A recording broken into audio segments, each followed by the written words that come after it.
the legacy of this show, we always say, is family, football, and friendship. And so if our audience felt that in their community as they were participating and watching the show, then we did our jobs.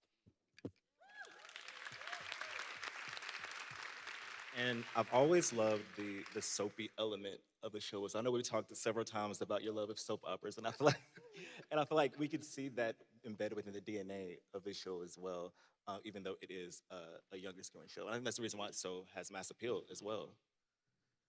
I love my soap operas. I still watch General Hospital till today. Till today. We Shout out got the John. GH fans in the audience, yes.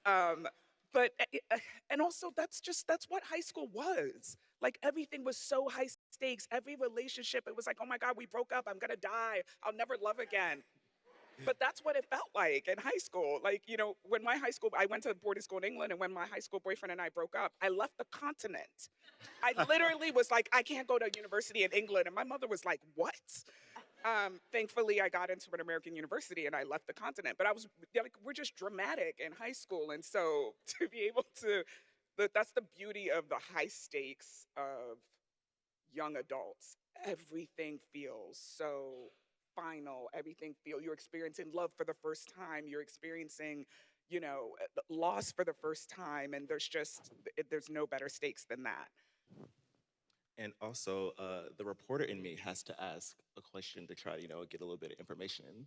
But we spoke a while back. I think this was when the Homecoming backdoor pilot was taken. This was before it got ordered to series. And at the time, you said there were several stories within this universe that you couldn't wait to tell.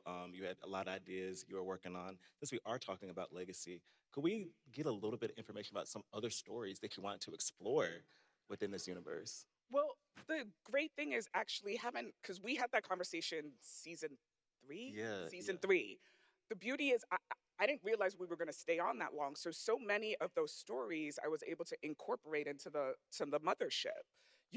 Being able to take them to college and what that looked like. Um, Seeing Jordan have to step into a man of the house role while still in college because his father passed away, what that looked like. Spencer and Olivia's sort of like love story and how that continued and the next generation for them. We got to actually do it all on the mothership.